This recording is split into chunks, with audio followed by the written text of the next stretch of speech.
All right, pro wrestling fanatics, welcome back to another stacked episode of the 10 Count on that RBV. Richard Bronson Vickery, joined on the other side of the screen by the one, the only, Mr. John Poz of the two-man power trip. Hey, my Poz, now I know you got that distinctive eye, that detective eye. You always get your finger on that pulse. There's a little Easter egg in this week's show, but don't say anything because I want to see if we can get our listeners to point that out and give us some feedback on that.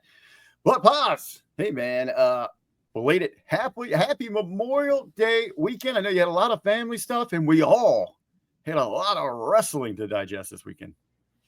Man, it's crazy when you look at Memorial Day weekend. I don't know when this happened, but it became like a huge wrestling, like not only get together, but like everybody has a show.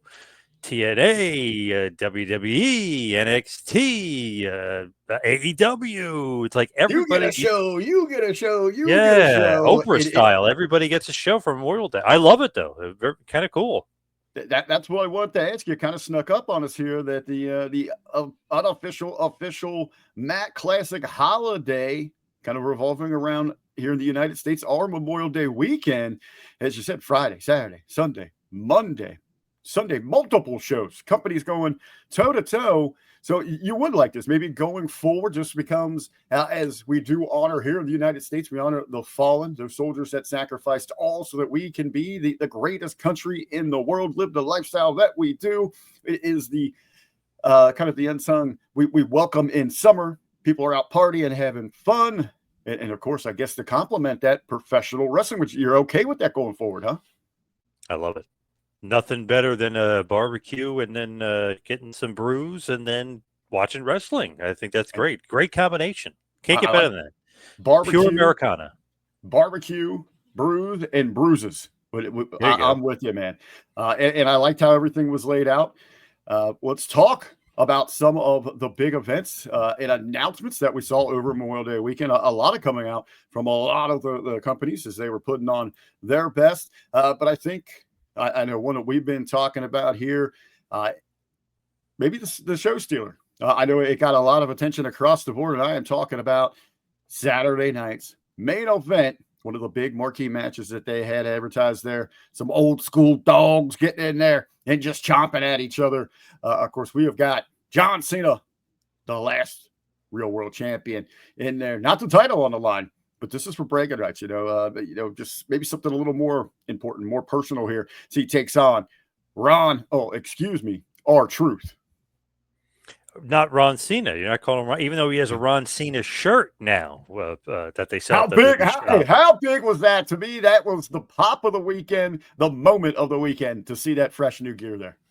That was pretty funny and pretty clever, obviously, that they went along and did that. I thought it was funny that Michael Cole mentioned that the Truth Killings had a winning record over Cena in his career. I was kind of surprised by that. So I think it was 2-1 overall or something like that. The goat getting in there, taking a page out of your book there, Poz, getting that research, getting historical, pulling out the facts. Yes. Love that. When you look at it, with that match, I liked it. They kept it short and sweet. I know you did too. It was like 4 minutes and 30 seconds, short and sweet, bing, bang, boom. Crowd was super into it. They were into the entrances. They were into everything with R-Truth. He's always super over, but I thought that was good. Short, sweet, bing, bang, boom, and get out of there. Because you're going to see Cena again later on the show. Well, we do have, I say the moment of the weekend, that sweet merchandise. There might be a package coming from shopwwe.com to my house with one of those T-shirts in there. There might be. $34.99. Mr. Moneybags over here. Wow. Okay. Hey, you got to splurge sometimes. You got to splurge. Summer's here. Got to get some fresh new gear.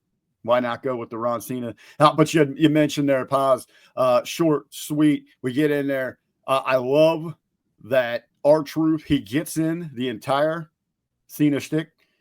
For the attitude adjustment to the shuffle. He's getting the crowd behind it. They're absolutely loving it. I love even inside of the match, they tease what everyone's been talking about. The fans been saying it could R-Truth, the lifelong fan going back to his childhood, be the one to persuade John Cena to see the light, to bring the face that ran the place, the hustle, loyalty, respect, bring him back into the light. And they teased that. And I think it actually it caught some fans. They went to the edge of the seat. They got pulled in. Yes. And then Cena with the Swerve. He doesn't use the belt, but he goes back to how he's been beating everybody physically and metaphorically been treating the fans with that low blow, that kick below the belt to end it there.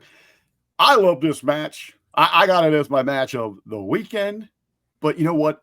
It left me wanting so much more from the WWE product right now. That it reminded me creatively that we're not getting the best of the best, that they're operating below 500% here with us. We got this shotgunned in 2 weeks. This could have been a summer-long running program, just not even going to be featured between these two, but a side piece to keep people interested, and then a bigger payoff down the line, SummerSlam, late summer, something like that into the early fall. Yeah, I feel like we got like I don't know, maybe a third of what we could have gotten out of that match or that feud. I know it's not really technically going to be a feud, but I feel like they could have dragged it out and got a little bit more out of it. Felt a little bit Jericho Goldberg-esque, where we only got like a smidge of what we would have maybe should have could have gotten. Yeah, a little disappointment there, but I did, living in the moment, what we got from it, I will enjoy it. Thank you to the national treasure, to the global treasure, R-Truth there, for what he did. Poz, you mentioned that we would see John Cena later in the evening after his match with R-Truth, and we get some interaction. Perked my interest with the world champion, Jey Uso. A little interaction to run in there. Then, of course, Cena would interject himself into the main event, attacking that ruthless aggression in Cena, attacking Jey Uso in his match with Logan Paul, that championship bout, that main event. And of course, that would lead to the return of the American Nightmare. Cody Rhodes makes the save, and we get set up. Coming up here, announced, the challenge thrown out. We got the official announcement for Money in the Bank. It's going to be John Cena, Logan Paul versus Cody Rhodes and Jey Uso.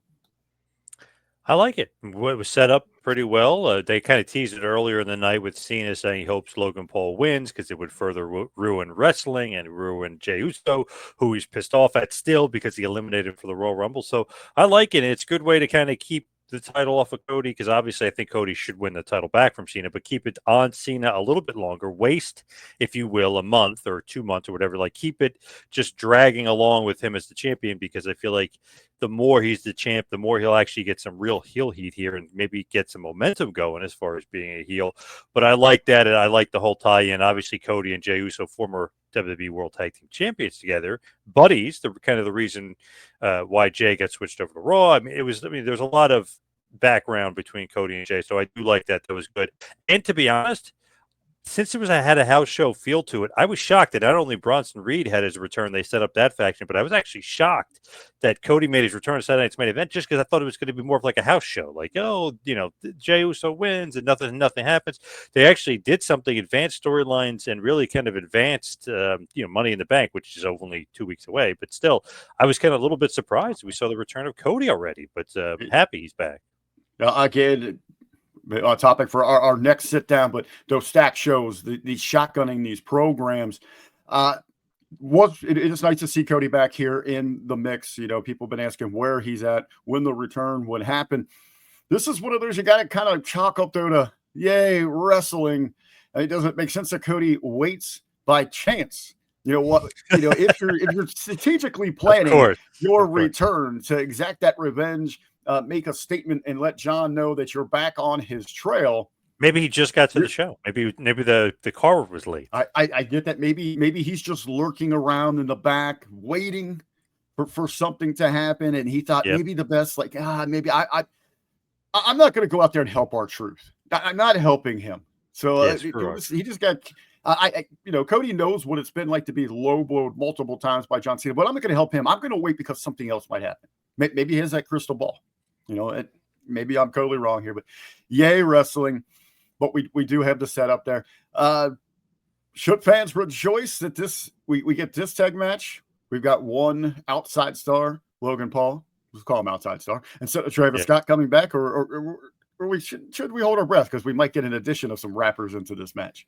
Man, I was thinking about that. I'm like, oh, God, what is Travis Scott? How is he going to get added to this or whatever? But I was like, oh, thank God. Okay, Logan Paul. All right, here we go. So hopefully Travis Scott does not get added and does not get involved with this. I'm praying for that. Jeez. Well, we talked about Travis Scott maybe adding Bad Bunny. Would you be okay if they add Travis Scott and then R-Truth got into this thing and we get a 6-man? Oh, okay, all right. I could live with that, even though I hate Travis Scott with a passion. I could live with that. At some point, we got to see him get his comeuppance. So I'd rather it be sooner or later. Let's just get it over with. Okay, we can blend him in even further into a 6-man where he doesn't have to do much, and we move on from it. Okay, I'm okay with that. Other big announcements this weekend, and there was a lot of them. This one really kind of stands out here. It's been a long time rumor coming, long time waiting, but we do get the announcement. It is going down mid-July. The return of the Evolution All Women's Pay-Per-View, the premium live event, Evolution 2.0. Poz, what was your thoughts on the first go around, maybe going into that show and after the show? Why is it taking so long to do this again? I don't know. To be honest, I'm not really into it because there's so much women's matches on the shows as it is. Do they really need a separate show, or unless they just go separate show altogether? So to me, it's just, I don't know, maybe a little bit too much, maybe a little bit too much overkill. That's just, I don't know. And then you waited that long to do the second one. It just feels wrong. It feels weird, to be honest. The first one, I know they're promoting Ronda Rousey. They had Nikki Bella, who's a big star. I mean, you had all these other different women. You really there. You had Stephanie with our lady balls, and you were in the introduction where the women's evolution, if you will. Had a lot of steam behind it. You are right here. It is kind of weird because we've got the women integrated into all these shows. NXT's running right now. They've got women every other segment. A strong division going. Really across the board of pro wrestling, you're seeing more of a spotlight involvement in the shows with the women and the divisions kind of stepping up their game. Yeah, because Evolution, the first time around, yes, they were making a name for themselves, but they weren't as like in every segment, main eventing every other show. So now it doesn't really kind of make sense to put it in there. I disagree with this one. Yeah, to me, this is going to be one of those where we look at it from the business side. That's interesting. What is the message? Obviously here you want to send an empowerment message to show the young women that they can achieve, that they can perform in a historically male-dominant stage like professional wrestling. Look where we have come. Maybe that is the case. I know you and I have talked. I know over on the HMG platform, we are regularly talking about it. It is the depth of talent. It is the changing of the guard. You have got a great group on the rise that is absolutely hungry. They are very talented. And they're going to be coming for a lot of those spots where a lot of people have been comfortable, and we might see a lot of turnover. So maybe this is a changing of the guard in the evolution, even inside the women's division inside of WWE. They got a bunch of popular women, that's for sure. Well, I'd say a bunch of very talented women. And with all the wrestling going on this past weekend, absolutely the women were on Showcase. Poz, let me ask you here. We'll stay on the topic of the ladies. What was your favorite women's match of the Memorial Day weekend? I know people out there are probably going to say Mercedes Moné and Jamie Hayter. They're going to say they love that. Good. Some people might even throw out Anna Jay and Harley Cameron against Penelope Ford and Megan Bayne because they stepped up. Because they stepped up, but also the post-match antics with the with the eating of the butt stuff that I know, the stink face, if you will. I know some people, obviously it's kind of tongue in cheek there, so to speak, but I mean, it is something that people have kind of spread around the internet. But I got to throw one out there for you. And I know some people absolutely hated this match, but I'll throw it out there as the best match of the weekend. Sol Ruca versus Kaylani Jordan. That was the favorite women's match of the week. And I know people say too much flips and they don't like her finish. Is it believable stuff? But I'm throwing that out there. They were the most athletic, and I feel like they had everybody behind them. And also, just to shout out, Kaylani Jordan is definitely my favorite in the business right now. So there you go, Kaylani Jordan and Sol Ruca. I would agree a little bit with the critics there. I thought early on in that match, it looked like they were formatted. You could tell maybe they were running through a lot of the practice there at the Performance Center. But both very athletic women. I thought they found a nice groove and a very athletic finish. I think there is a lot to go there with Sol. A very unique look. She's distinct in what she does. Again, very athletic. Good pick, my friend. I would say over on the other side, AEW, the ladies absolutely bringing it. Mercedes Moné finally showing maybe she is worth some of that money that Tony Khan is putting out there. arguably her best bout to date there with Jamie Hayter as she wins the Owen Hart Cup, representing the women over there. But I'm going to stick with you. I'm going to stick with Battleground, but I'm going to go to the championship bout. I really enjoyed Stephanie McCord versus Jordan Grace in that championship bout. I really thought going in, this might have been Grace's moment, as Stephanie maybe is bound for different brands within the company, but it does make sense for her to retain, especially as they tease with Worlds Collide coming up.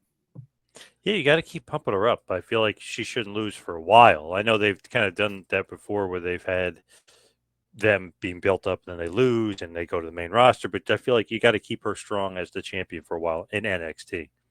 I would agree. I think it's one of those cases, like what we saw with Asuka, where maybe when she does leave, she just vacates the title. She goes out as the champion. I also think on the other side of that, I don't know what's left in NXT for Jordan Grace. Maybe it is time for her to go dip her toe into the red and blue pool. Not a bad idea either.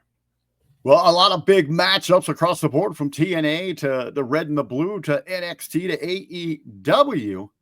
But let's talk about one of the big heavyweight hitters that a lot of people are talking about, and that's the promotional battle, the head-to-head that we saw Sunday night.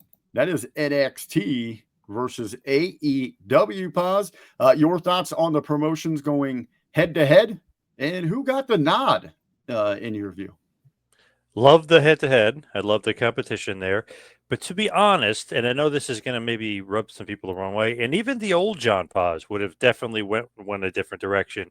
I used to go to Ring of Honor shows, hundreds of them, and they would be 4 or 5 hours. You'd see 20-minute match after 20-minute match, and that's great. And like, they were awesome matches, and there's like no doubt about it. And I know a lot of these matches in AEW were amazing and off the charts, but I hate the structure. I hate the format. It is ridiculous. You cannot do a pay-per-view like that. I know the fans are into it and the fans love it.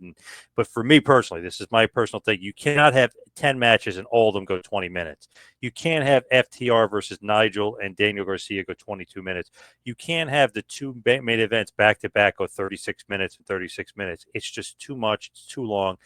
That's why I'll just literally, just because of like the sheer fact that the show is way too long and the matches are way too long, I'd go NXT. I love that format. 10-minute match, 15-minute match. Oh, maybe 16-minute match. Oh, 10-minute match. Short matches, keep it short. Only 6 matches in the card. Boom.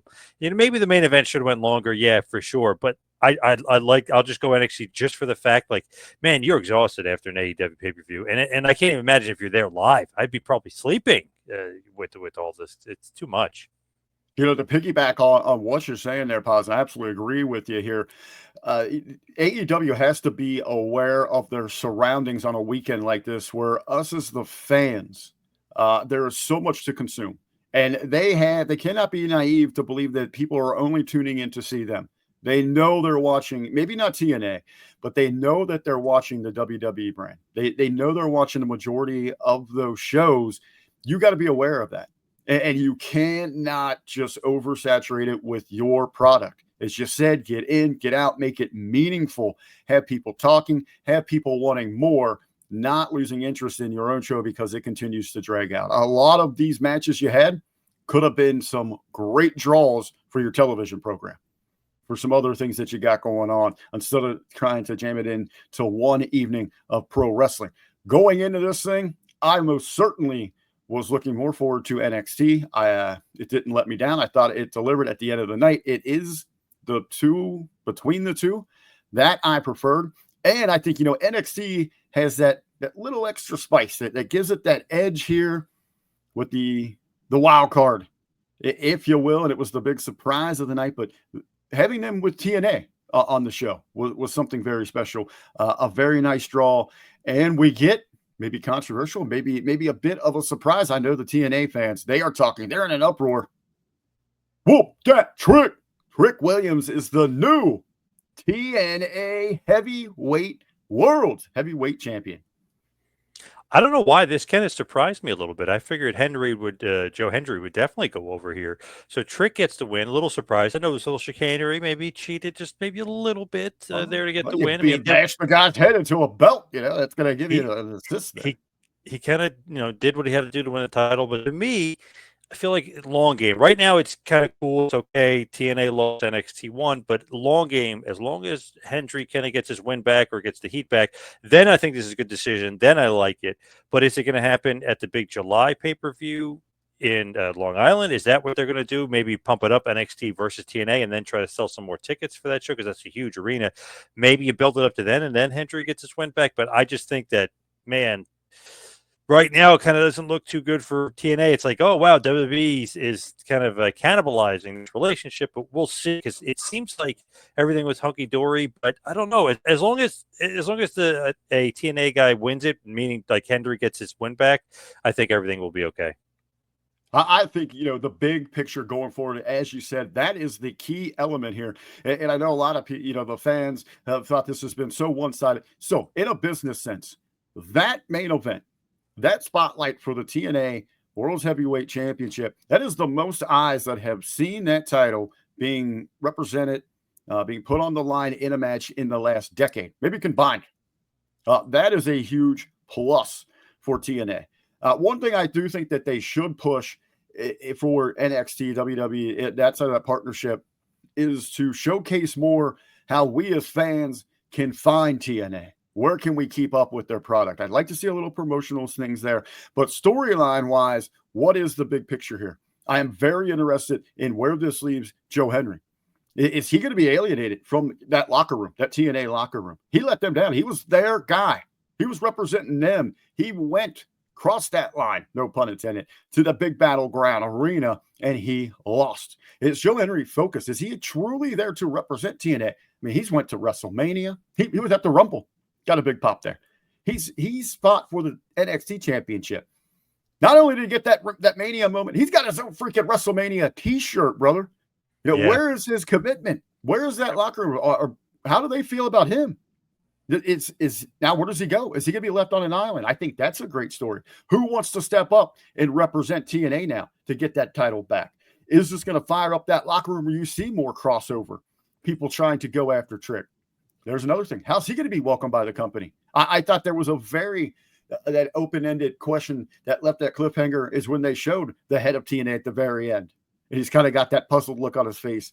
What are we going to do? I think there is a lot of intrigue going forward here to continue on the partnership between TNA Wrestling and NXT. Really looking forward to that one. Talk about looking forward to it. I was going to say, talk about looking forward to it, Poz, in big shows. Well, we know a main event set for arguably AEW's biggest show to happen yet in the United States. Their first state, the big stadium show here down in Texas. We got that main event set, man. It's going to be. Let's set the tone here, Poz. It's that dirt road. The townspeople evacuate it. That's my whip sound there. We got that tumbleweed blowing across that road. We got two desperados coming out there for a big showdown. It is the Cowboy, the Hangman Adam Page versus the head horseman, the head honcho of the Death Riders, Jon Moxley, set for All In, brother. I know you haven't been big on this Moxley. Fans have been kind of down on it, but this is the big showdown. Can the Cowboy, can he ride in and be that hero in white? I was actually pretty surprised that Hangman beat Ospreay. I thought Ospreay was going to get the win here after the whole tournament. A lot of people were. Yeah, and I figured Ospreay would go to their big show and win. But now that I'm thinking about it, maybe this won't be the big show. Maybe that they're holding off for Ospreay until Forbidden Door in August. And that's where maybe, because it's in London, it's at the O2. Maybe that's where Ospreay wins the title from Mox? Or do they not even go that direction? Does Mox beat Hangman here and then wrestle Darby Allin maybe for the AEW title, who seemed like he was destined to be the AEW champion? I don't know. I'm very confused. To be honest, and you're not going to like this, these two are probably my two least liked AEW guys, and I think they're the two worst AEW champions in their history as well. So how you like that? How you like that? Woo, Hangman's first title run, maybe one of the worst I've ever seen. It's awful. Well, we're talking about big showdowns, man. Paul's bringing that 6-shooter and just mowing them down. I wasn't surprised by this, as I lay out the story there. No, I mean, what you've got here, you've got that band of desperados that we've seen in those classic Westerns that are running roughshod over all the towns, having their way with the ladies, pillaging where they want, burning down the towns. That's the Death Riders. Now you have got that old West style hero, that lone gunman and the hangman that has to for that final showdown at the OK Corral. See it sundown, 10 paces and draw, baby. That's what they're going for here. And I know that it seems like they've had some trouble with this Hangman reset, where his booking hasn't really been there since the creation of AEW. This possibly an opportunity to rectify all of that. What better way to get people to rally behind Hangman, really rally behind anybody, than to have that individual be the one to put down the Death Riders, who overwhelmingly, it seems that even those deep inside that AEW bubble have just been begging to have this put to an end. They're drawing maybe the wrong kind of heat there with Mox and the Death Riders. Yeah, it's going to be interesting to see the fan reaction on Wednesday and where this program goes. But I wasn't surprised. I'm not completely sold on this thing. This doesn't have me hooked for All In yet, but I am intrigued to see where they start moving forward with this thing. And of course, no matter what, I'm always going to have love for my brother here from the 513 just down the street, where he cut his teeth running the streets of Cincinnati, baby, for good old Mox. Hey, he calls it. He brings his kids here and all this, man. Come on. What better place than Cincinnati, Ohio, baby, the OHIO. Poz, again, we'll bring it back around. We were celebrating the Memorial Day weekend. You said you went over with the family. Your brother-in-law is the grill master for your troop. Usually my brother-in-law is the grill master, usually, yes. So what did he have? What did you guys enjoy for the family cookout? Actually did not barbecue, believe it or not. He ordered in sandwiches from this famous deli that we love down the street. For some reason, he went lazy. Yep. Dude, you can't go wrong with some grinders, with some hoagies, with some subs, man. Yeah, a little variety. That is true. They were really good. Yeah, they were great. I had myself a big old fat Italian hoagie for Saturday night's main event during a watch along here on the Hami Media Group YouTube. Absolutely love it. But to the point of the holiday is about we honor, we remember our great military, those soldiers that sacrificed everything, that didn't come back for combat, so that we can live the lives that we do here in the United States. And it brings a tear to the eye. It pulls at those heartstrings, and professional wrestling has regularly played off of that throughout its tremendous history, Poz. And I know there's a lot of picks here. You might have a handful you want to share, but kind of get us on that home stretch here this week. Let's talk some of our favorite military gimmicks from the world of professional wrestling.